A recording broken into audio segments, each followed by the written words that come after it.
போதுமான அறிவு இல்லைன்ற புரிதல் உங்களுக்கு வந்துருச்சா வரலையா?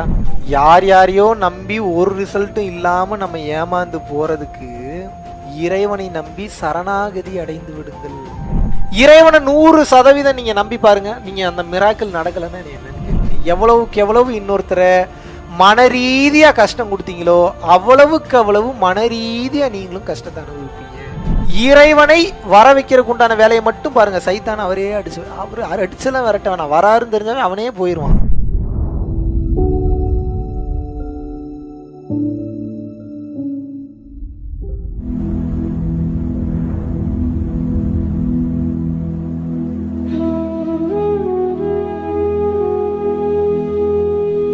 நான் ஒரு 2.5 மாதம் 3 மாதமாக தான் உங்கள் வீடியோஸ்லாம் பார்த்துட்ருக்கேன். என்ன சொல்கிறது, ஃபுல் அண்ட் ஃபுல் இதே தான் உங்கள் வீடியோஸ் பார்க்குறது மட்டும்தான் வேலையாகிட்டு இருந்தேன். நான் என்ன நினைக்கிறேனோ அந்த கேள்வியோட ஆன்சரை 1 ஹவரில் உங்கள் வீடியோவில் வந்துடும். இப்போ நினப்போம் ஒரு வாரம் கழிச்சு வரது வேறு. இன்னைக்கு காலையில் நினச்சிருப்பேன், நினச்சி மனசு ரொம்ப கஷ்டமாக இருக்கும். சாயங்காலமே உங்கள் வீடியோவில் ஒரு ஆன்சர் வரும். பயங்கரமாக கனெக்ட் ஆகும். குருவே சார், குருவே சரண். யார் யாரையோ நம்பி நம்ம வீணாக போயிருக்கோமா இல்லையா? துரோகம் பண்ணியிருக்காங்க, காயப்படுத்தியிருக்காங்க, ஏமாத்திருக்காங்க. எந்த சூழ்நிலையிலும் உங்களுக்கு தீங்கு நினைக்காத, காயப்படுத்தாத, வேதனைப்படுத்தாத, எப்பொழுதும் அருளை வாரி வாரி வழங்கக்கூடிய இறைவன் மேல ஏன் நம்பிக்கைவா ஏன் வச்சுக்க மாட்டீங்க? இப்ப இந்த வினாடி உங்க உயிர் போக போகுதுன்னா கூட போகட்டும், இறைவன் சரியாதான் பண்ணுவாருன்னு ஏன் நம்பிக்கை வரமாட்டேங்குது உங்களுக்கு? ஏன் அது வரமாட்டேங்குது? இந்த வினாடி எனக்கு ஒரு ஆக்சிடென்ட் நடந்தா கூட ஏதோ ஒரு காரணத்துக்காகத்தான் நடந்திருக்கு, நான் ஏதோ ஒரு லெசனை லேர்ன் பண்ணிக்கணுன்ற நம்பிக்கை ஏன் வரமாட்டேங்குது உங்களுக்கு? இப்போ பிரச்சனை என்னன்னா, உங்களுக்கு ஆக்சிடென்ட் ஆகணும், உங்களுக்கு உயிர் போகணுன்றது இப்போ பிரச்சனை இல்லை. இப்போ நான் அதை பேசல. அப்பேற்பட்ட சூழ்நிலையிலையும் இறைவன் மேல நம்பிக்கையை வளர்த்துக்கணும். நமக்கு அறிவு பத்தலைன்றது தெரியுமா தெரியாதா உங்களுக்கு? நமக்கு போதுமான அறிவு இல்லைன்ற புரிதல் உங்களுக்கு வந்துருச்சா வரலையா? இதுல கிளியரா இருக்கீங்கல்ல? அப்ப நமக்கு மேல அறிவா இருக்கிறவன் யாரு? இறைவன் தான். அப்ப அவன் சரியா தான் இருப்பான்னு ஏன் நம்ப மாட்டீங்க? அனைத்தையும் அவர்தான் செய்கின்றார், படைக்கின்றார், காக்கின்றார், அழிக்கின்றார், மீண்டும் உருவாக்குகின்றார், மீண்டும் பரிணாம வளர்ச்சியில் அடுத்த கட்டம் ஒரு விஷயத்தை கொண்டு செல்கின்றார் என்ற எல்லாமே நம்பிக்கை இருக்குல்ல உங்களுக்கு? ஏன் கேள்வி கேட்குறீங்க இறைவனை? ஏன் விரக்தி ஆகுறீங்க? ஏன் சண்டை போடுறீங்க? ஏன் பிரச்சனை பண்றீங்க? ஏன் விட்டு கொடுத்து போக மாட்டீங்க? இறைவன் மீது நம்பிக்கை இல்லை. இப்ப இவ்வளவு நாள் யார் யாரையோ நம்பி ஏமாந்து போனீங்கல்ல, நீங்க இறைவனை நம்புங்க. நிச்சயமாக 100% சொல்கிறேன்னு இறைவன் உங்களை ஏமாத்தவே மாட்டார். யார் யாரையோ நம்பி ஒரு ரிசல்ட்டும் இல்லாம நம்ம ஏமாந்து போறதுக்கு இறைவனை நம்பி சரணாகதி அடைந்து விடுங்கள்.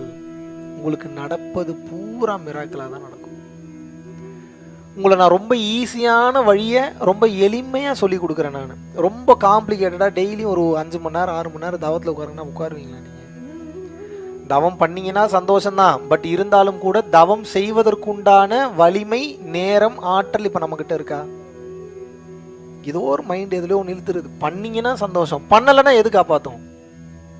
தவம் செய்ய வேண்டும் என்பது எனது ஆசைதான், எனது எதிர்பார்ப்பு தான். இருந்தாலும் கூட அது அந்த தவம் பண்ண என்னெல்லாமோ கிடைக்கும்னு இருந்தா கூட உங்களுக்கு அதுக்கு நேரம் கிடைக்க மாட்டேங்குது. உட்கார மாட்டீங்க, மைண்டு பிஸியாகவே வச்சிருக்கு. இதை பண்ணு, அதை பண்ணு, அங்கே போ, இங்கே போ, குழந்தை குட்டிங்களை பாரு, பொண்டாட்டியை பாரு, பிள்ளைங்களை பாரு, இப்படியே தான் பிஸி ஆகிட்டு இருக்கீங்களே தவிர நீங்க யாரும் தவம் செய்வதற்கு அதிகமான காலம் கழிப்பது கிடையாது, எடுப்பது கிடையாது. இப்போ என்னுடைய கேள்வி ஒன்றே ஒன்றுதான். என்ன?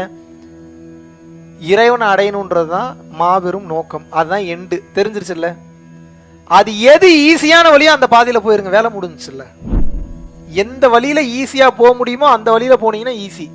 கஷ்டமான பாதையில போய் எவ்வளவு தூரம் அடைவீங்க? டயர்ட் ஆயிடுவீங்க. மறுபடியும் டிராவல் பண்றதுக்கு எனர்ஜி இருக்காது, டென்ஷன் ஆகும், கடுப்பாகும், என்ன பண்றதுன்னே தெரியாம இருக்கும், எப்படி வெளிப்படுத்துறதுன்றது தெரியாது, அமைதி இருக்காது. காரணம் என்ன?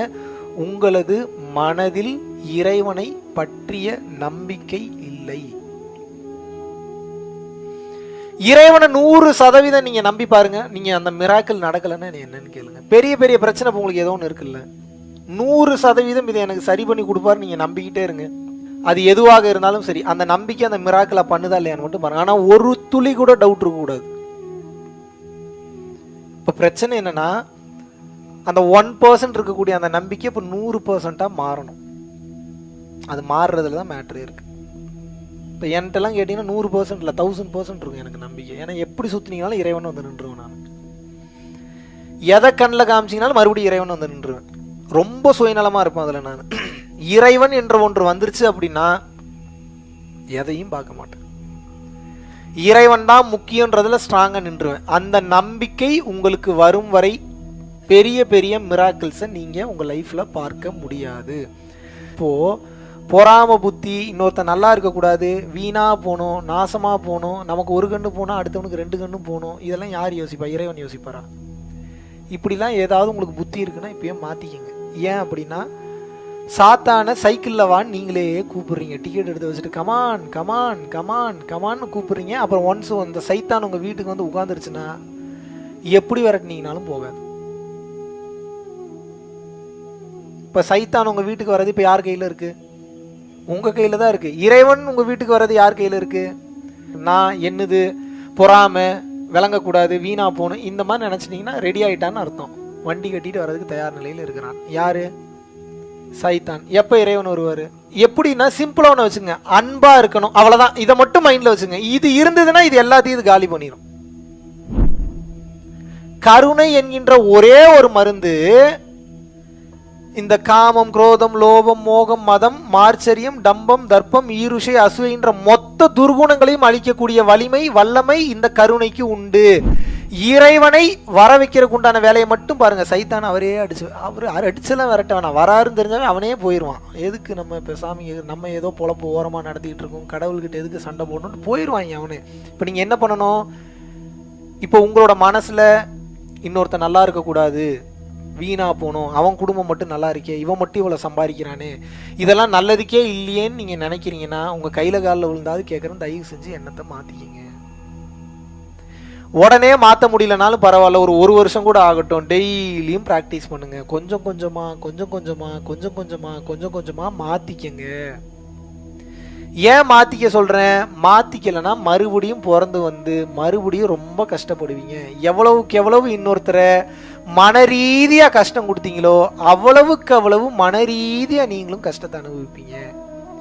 எவ்வளவுக்கு எவ்வளவு ஒருத்தருக்கு நீங்கள் உடல் ரீதியாக கஷ்டம் கொடுத்தீங்களோ அவ்வளவுக்கு அவ்வளவு நீங்கள் உடல் ரீதியாக கஷ்டத்தை அனுபவிப்பீங்க. எவ்வளவுக்கு எவ்வளவு ஒருத்தர் நீங்கள் வார்த்தைகளால் கஷ்டப்படுத்துனீங்களோ அவ்வளவுக்கு அவ்வளவு நீங்கள் இன்னொருத்தர்னால வார்த்தைகளால் கஷ்டப்படுத்தப்படுவீர்கள். அது அடுத்த ஜென்மம் இல்லை, இந்த ஜென்மத்திலையும் நடக்கும்.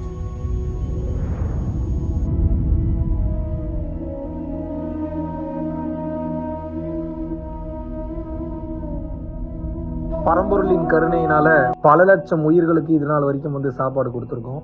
ஸோ கொரோனாலேருந்து ஆரம்பித்து ஒரு நாள் கூட விடாமல் பல உயிர்களுக்கு வஸ்திர தானங்களாக இருக்கட்டும், படிக்க முடியாதவங்களுக்கு கல்வித்தொகை கட்ட முடிய விஷயங்களாக இருக்கட்டும், இல்லை ஸ்போர்ட்ஸ் ரீதியாக விளையாடக்கூடிய நல்ல மாணவர்களை அனுப்பி வைக்கக்கூடிய விஷயங்களாக இருக்கட்டும், அதை தொடர்ந்து வந்து பார்த்தீங்கன்னா ரெகுலராக மந்த்லி பேசிஸில் ஏழை குழந்தைகளுக்கு க்ரோசரிஸ் கொடுக்கறதாக இருக்கட்டும், இல்லை அவங்களுக்கு வந்து பார்த்தீங்கன்னா சேம் அவங்க விருப்பப்படுறவங்களுக்கு வீட்டு துணிமணிகள், வீட்டுக்கு தேவைப்படக்கூடிய மற்ற பொருட்கள் வாங்கி கொடுக்கறதாக இருக்கட்டும், எல்லா உதவிகளும் வந்து பார்த்தீங்கன்னா உங்களோட உதவினால தான் போயிட்டு இருக்கு. சாது சிதம்பர சுவாமிகள் வளநாட்டார் வந்து ஒரு வார்த்தை சொல்லுவார், பசித்தோர் முகம்பார் பரம்பொருள் அருள் கிட்டும் அப்படின்னு வந்து சொல்லுவார்.